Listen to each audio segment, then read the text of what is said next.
There was a voice message on our living room speaker. One of those smart home assistants. It shouldn't have been there.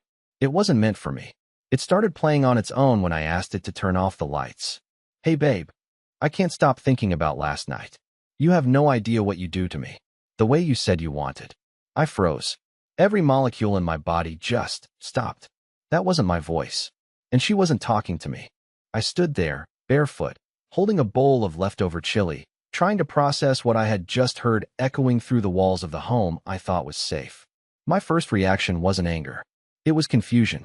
A weird, childlike denial, like maybe I'd misunderstood. Maybe it was a prank. Maybe it was one of those AI voices. Maybe she was reading a script. But deep down, I already knew. I knew the second she walked in 5 minutes later and saw my face. She knew something was wrong. And the second our eyes met, I saw it. That tiny flicker. Not guilt. Not fear. Just resignation. Like a tired waitress at the end of a long shift, handing over the bill. I asked her, "Who's the voice message from?" She didn't lie. She didn't even hesitate. She just said, "I was going to tell you." I laughed. I actually laughed, like an idiot. Because what else do you do when your whole marriage collapses on a Wednesday night, next to a bowl of cold chili? I walked over to the counter, put the bowl down, sat on the floor. My knees were shaking. I was going to tell you. That was her defense. For cheating. For lying. For whispering things to another man on the same device we used to play our shared Spotify playlist while making Sunday pancakes. What followed wasn't a fight. There was no screaming, no broken dishes, no dramatic storming out. It was worse than that. It was calm. Dead calm. She admitted it. Said it had been going on for 5 months. Said it started emotionally, whatever the hell that means, and became physical during a work trip. The same trip she told me she was bored out of her mind on. I guess hotel rooms feel different when you're not alone.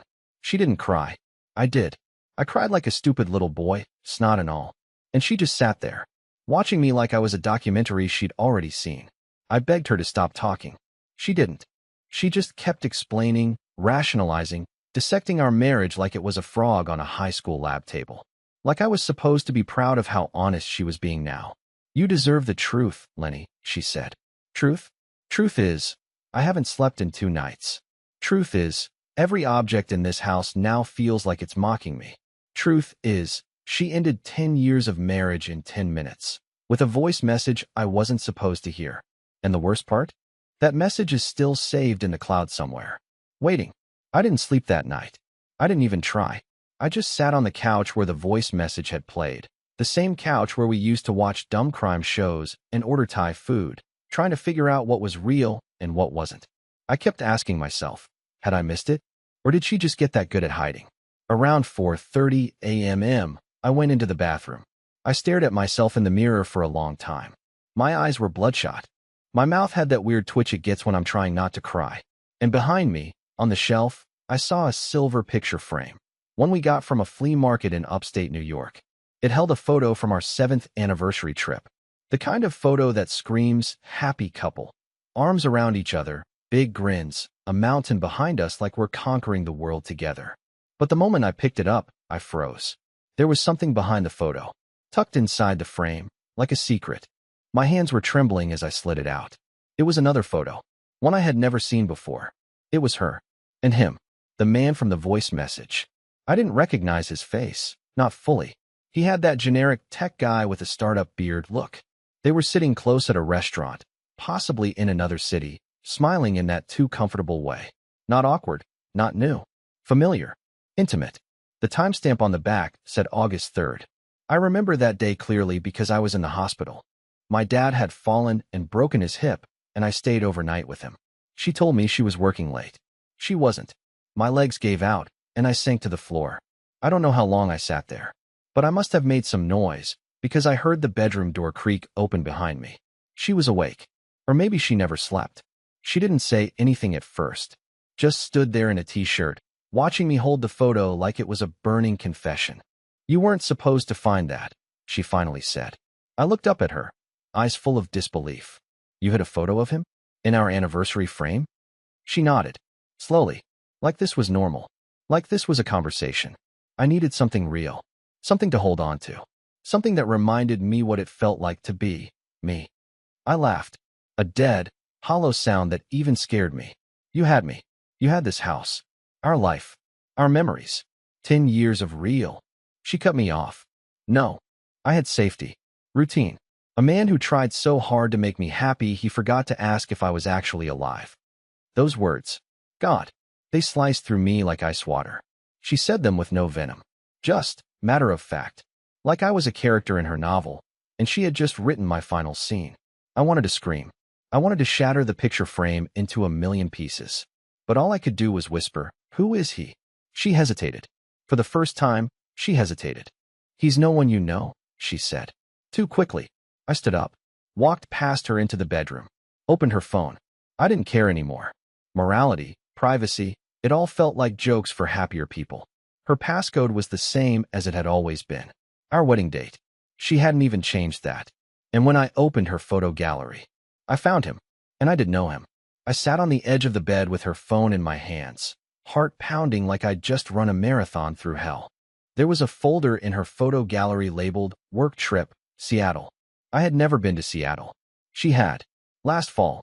A 3-day conference she didn't even seem that excited about. She said it was boring, all panels and networking. The only thing she brought home was a branded hoodie and some bland hotel shampoo. I opened the folder, and there he was, smiling in almost every photo, holding her hand in some, kissing her cheek in others. One picture showed them in robes, clearly in a hotel room, and I swear to whatever is left of my dignity, the robe she was wearing was the exact one I bought her last Christmas. Monogrammed, navy blue, with her initials. I'd wrapped it myself. But it wasn't the kisses or the robes that hit the hardest. It was his face. His stupid, smug, stupid face. Because I knew that face. His name was Elliot Carver. And he wasn't just anyone. He was my cousin. Second cousin, technically. Grew up one town over. We weren't close, but close enough. He was at our wedding. He made a toast. A weird one, now that I think about it. Something about how the best things come from unexpected places. We all thought he was just being poetic.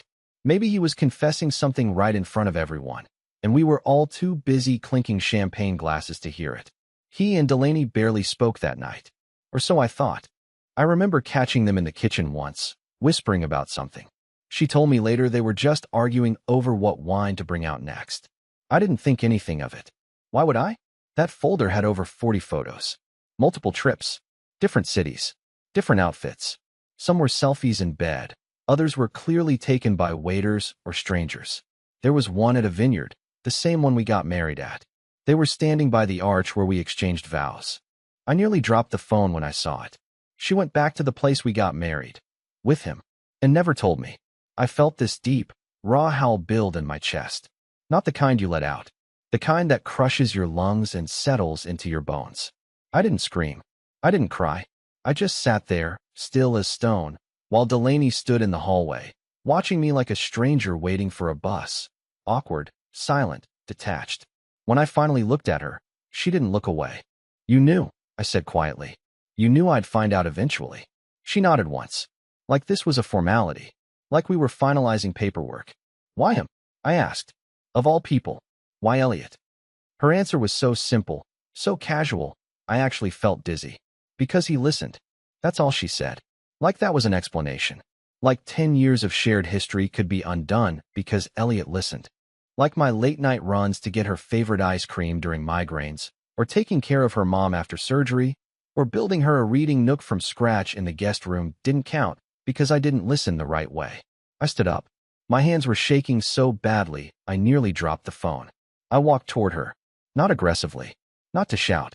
I just wanted to see her face, really see it, as I asked her one final question. "Did you ever love me? Or was I just the stable placeholder until someone better came along?" She didn't blink. Didn't move. She just said, "I love the version of you who existed in my head. But you stopped being him years ago." That was it. That was the moment something inside me snapped. Not with anger, but with clarity.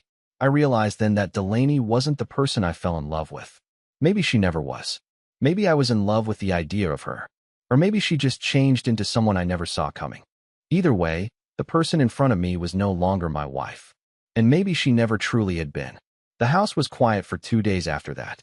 She didn't leave, and neither did I.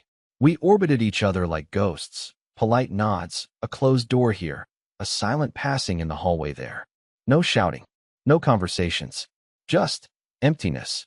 I slept on the couch. Not that I really slept.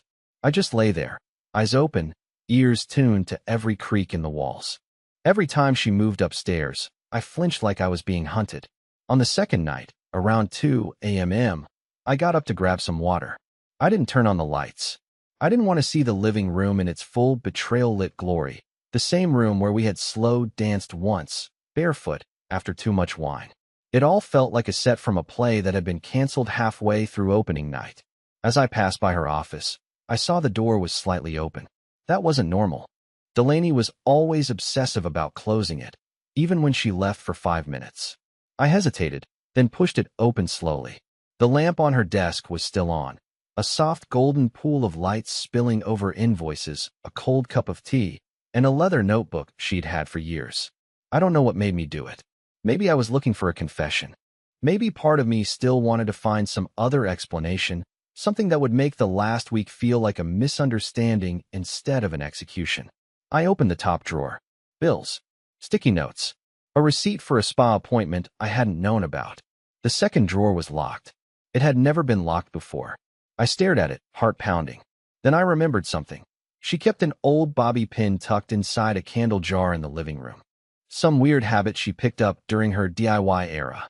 I grabbed it, came back, and in less than 10 seconds, the drawer clicked open. Inside, there wasn't much. A thin stack of printed papers, a small velvet box, and a letter, handwritten, folded once, neat and precise, like a message from another century. The envelope had no stamp, no address, just a name. E.C. Elliot Carver. I sat down. My palms were sweating. My stomach felt hollow. I opened the letter, and I swear, I felt like I was watching my own reality disintegrate word by word.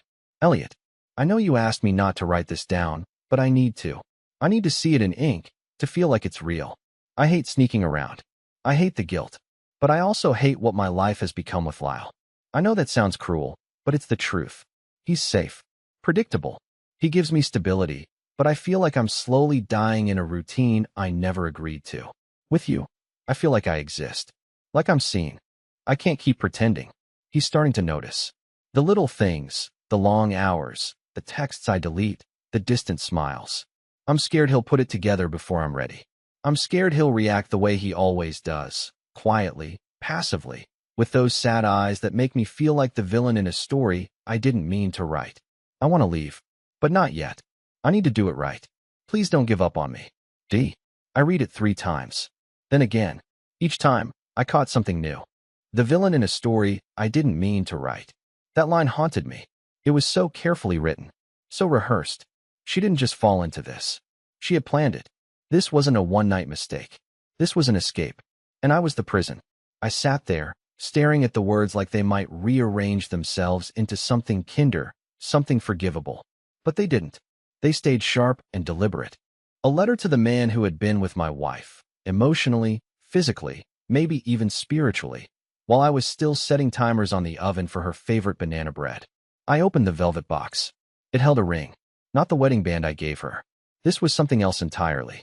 A thin, silver band with a tiny sapphire in the center. It wasn't a gift from me. It was a promise to someone else. I didn't storm over to Elliot's place. I didn't punch walls or write some unhinged group text to the family. That's not how I work. That's not how this story works. Instead, I sent him a message. Let's talk. In person. No drama. He replied within 2 minutes. Tomorrow. 11. Roosters on West. Roosters was a coffee shop we used to hit after family barbecues. Casual. Public. Neutral ground. The kind of place where the music is soft and people sip lattes pretending not to eavesdrop. I didn't sleep that night either. I just kept thinking about the ring. About the way she had folded that letter. About how many mornings I had poured her coffee while she was probably thinking about him. At 10:55 the next day, I was already there. I sat in the corner near the window, far from the register, facing the door so I could see him walk in. He was 5 minutes late. Wore a leather jacket and sunglasses, like he was preparing to play the role of regretful man in a Netflix drama. When he saw me, he froze for a split second. I caught it. That flicker of guilt or maybe just discomfort. Then he smiled, small, forced, and walked over. Lyle, he said, like it was just another day. I didn't speak. Not right away. I let the silence stretch until it got heavy. He sat down across from me, pulled off his sunglasses, and placed them neatly on the table like he was about to sign a contract. His eyes were calm. Too calm. I slid the folded letter across the table without saying a word. He didn't even pretend not to recognize it. Just glanced at it, let out a soft exhale, and nodded. I told her not to write it down, he said. I leaned forward, voice low and sharp. How long has it been going on? 8 months, he answered, just like that. No lies. No buffering. Started after the charity event last spring. We were both drunk. It wasn't supposed to mean anything. But it did, I snapped. He nodded again, like he was trying to show me respect, like honesty was the consolation prize for taking my wife. I didn't plan this, Lyle. I didn't seek her out. We just connected. God, I hated that word. Connected. As if this was some accidental Wi-Fi signal instead of a deliberate demolition of my life.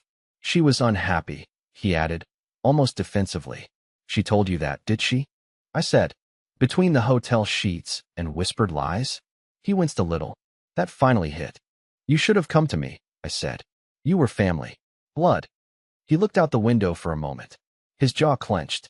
You and I haven't really been family in a long time. That part stung. Because it was true. We drifted.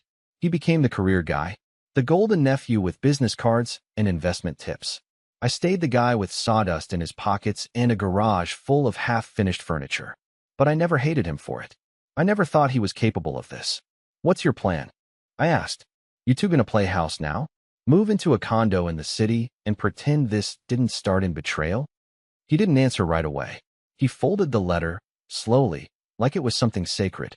She's not who you think she is anymore, he said. That sentence. It settled like poison in my bloodstream. Neither are you, I said quietly. He looked at me again, and for the first time, I saw something crack in him. Maybe it was shame. Maybe just the weight of his choices finally settling in. But I didn't care. I stood up, dropped a 5 on the table for the coffee I didn't drink, and left without another word. As I walked to the car, I realized something that made my stomach twist. Elliot never once said he loved her. Not once. And yet, he had a ring. And she had kept it.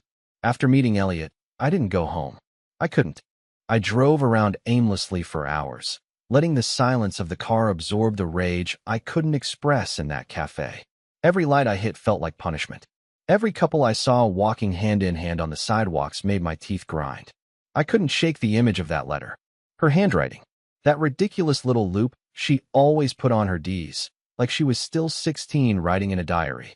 By the time I finally pulled into our driveway, no, her driveway now, it was past 8 p.m. The house looked the same from the outside. Porch light on, curtains drawn, like nothing had changed. But everything had. I entered through the garage. The air inside felt colder than usual. Maybe it was in my head. Maybe it was just guilt breathing down my neck.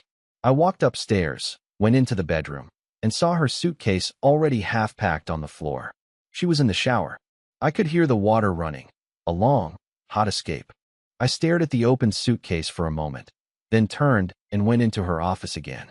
I didn't know what I was looking for. Closure? More pain. At that point, pain felt like oxygen, constant, familiar, unavoidable. The drawer was still open from 2 nights ago. The ring was gone. So was the letter. But I hadn't checked the laptop yet. It was her work laptop, a silver MacBook with stickers from nonprofit conferences and feminist book clubs. The screen was closed but still warm, like it had just been used. I opened it. The desktop loaded instantly, no password screen. Her mistake. I clicked through a few folders. Tax documents. Work presentations. Nothing suspicious. I almost closed it, until I noticed a folder with a strange name. Orchard 1997. It was buried 3 layers deep in a subfolder labeled Design Drafts. Hidden, but not well enough. When I tried to open it, a prompt appeared asking for a password. I tried Delaney. Then Elliot. Then Lyle. Nope. I was about to give up when I remembered something. A story she told me years ago about how she used to sneak into a neighbor's orchard when she was a kid. She said it was the only place she felt safe, alone between rows of apple trees. I typed, Sparrow Tree. That was the name of the orchard. The folder opened. Inside were 4 files. A scanned photo. A birth certificate. a document titled Treatment Intake, DB, and a video file with no name. I opened the photo first. It was her, younger, maybe 15, sitting on a bench in a hospital gown. She looked thin, tired, hair tied up sloppily. Her eyes were vacant, almost haunting. Not scared, not sad, just gone. There was no smile, no light. The Delaney I knew, or thought I knew, wasn't in that photo. My hands were shaking as I opened the intake document next. It was a psychiatric intake form from a facility I'd never heard of, dated August 1997. It listed her full name, her age, 16 at the time, and a diagnosis, dissociative identity disorder, provisional. What the hell? I read the whole thing twice. Apparently, she had checked herself in, said she was losing time, waking up in places she didn't remember going, writing things she didn't remember writing. One of the attending psychiatrists noted, patient exhibits dissociative episodes triggered by emotional trauma, highly articulate, intelligent, but guarded. None of this had ever come up in 10 years of marriage. Not once. I opened the video file last. It was short, maybe 30 seconds. Grainy. Looked like it had been shot with an old camcorder. The camera was pointed at a younger Delaney, sitting in a chair in what looked like a therapy room. Her posture was stiff. She looked terrified, but there was something else. A flicker of recognition in her eyes. Like she knew she was being watched and hated it. Then she spoke. Her voice low, cold. I don't want to talk to her anymore. She ruins everything. She tells lies. She makes them love her, and then she disappears. I'm not her. She's not me. Silence. The camera zoomed in slightly. Then she whispered, she'll lie to him, too. Just like the last one. The video cut out. I sat there frozen, the glow of the laptop screen flickering slightly as the fan whirred in protest. The shower was still running. Suddenly, I didn't know who I was living with.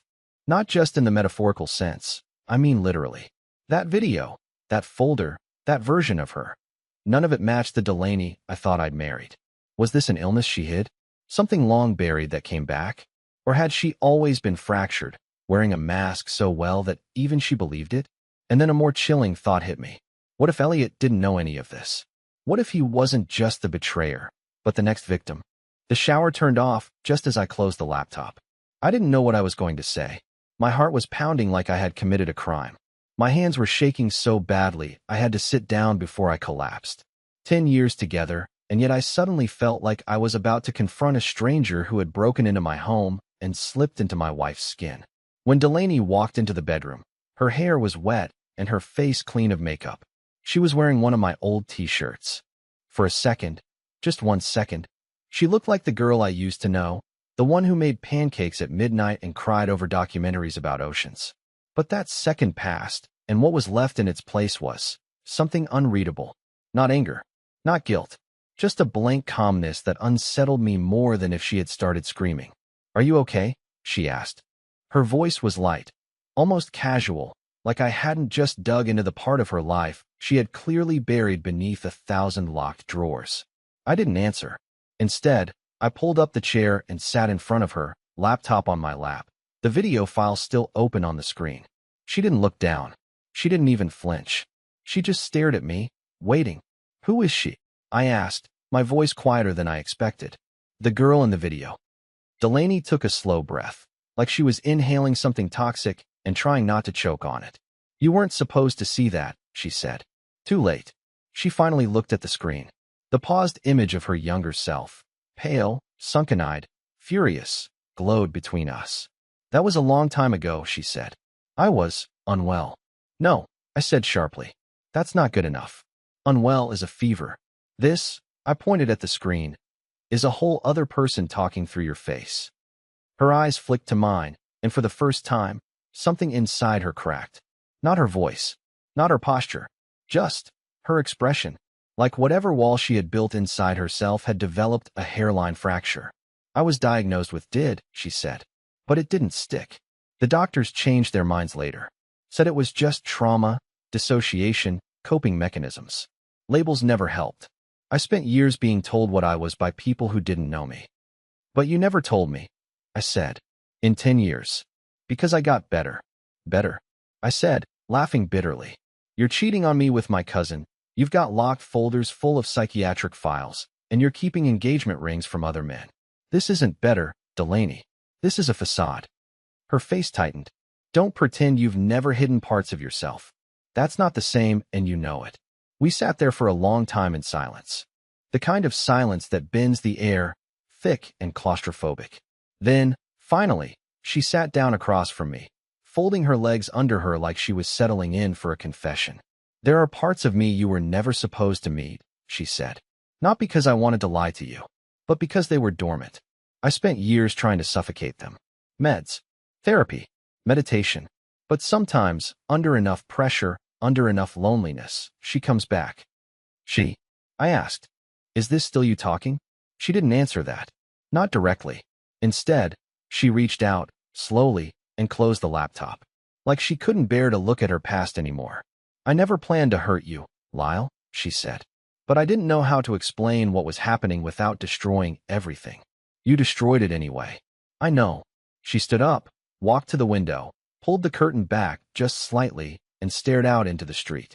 Cars passed. A dog barked somewhere. It felt like the world should have stopped, but it didn't. It never does. I think I became addicted to the feeling of being someone else, she said without turning around. With Elliot. I wasn't me. I wasn't Delaney. I was someone new. Someone brave. Someone who didn't feel like a passenger in her own life. I didn't know what to say to that. How do you argue with someone who doesn't even fully believe in their own identity? I didn't want to be saved, Lyle, she added. And you? You always wanted to be the hero. You didn't know you were trying to rescue a ghost. There it was. The final blow. And it wasn't even said in cruelty. It was said like a truth long overdue. Like I'd built our marriage on a foundation I never checked for cracks. And now the house was caving in around us, slow and deliberate. She turned to face me again, eyes rimmed red, but not crying. Not yet. What do you want to do now, she asked. I looked at her. This woman I had loved for a decade, now a stranger made of secrets and fragments, and I realized I didn't know. I didn't know who she was. I didn't even know who I was anymore. All I knew was, there was one more question I hadn't asked, and it was the one that scared me the most. I didn't sleep that night, either. I lay in bed, while Delaney slept on the other side of the wall in her office. Or maybe she didn't sleep at all. I wouldn't have blamed her. The air in the house was heavy, not just with what had been said, but with everything that hadn't. All the half-truths, omissions, quiet betrayals hidden beneath smiles, and shared dinners. But sometime around 5 a.m., I finally asked myself the one question I'd been avoiding since the beginning. Not why did she cheat? Not who is she really? But what if I'm not the victim I thought I was? It wasn't a clean question. I don't mean to say she was right, or justified, or that betrayal becomes acceptable because someone's hurting. But I had to face the truth. I had spent a decade trying to hold together a life I thought was perfect. Maybe because the chaos of fixing her made me feel important. Maybe because being needed is easier than being truly known. I wasn't the villain in her story, but I wasn't her hero either. That morning, I made 2 cups of coffee. Hers just the way she liked it. Oat milk, no sugar. I brought it to her office. She looked up from her desk, surprised, like she expected me to still be angry or gone. I don't know if we can fix this, I told her, but I don't want to walk away carrying poison. She nodded, slowly. Me either. We talked. For hours. Not about blame, not even about the affair. We talked about us. About the people we had become. About the people we had tried to be for each other. She told me she was going to therapy again. Not the kind for couples, but for herself. Real, deep work. She admitted she had never truly healed, just got better at hiding the bleeding. And I admitted something too. I don't know who I am without you, I said. But I think it's time I find out.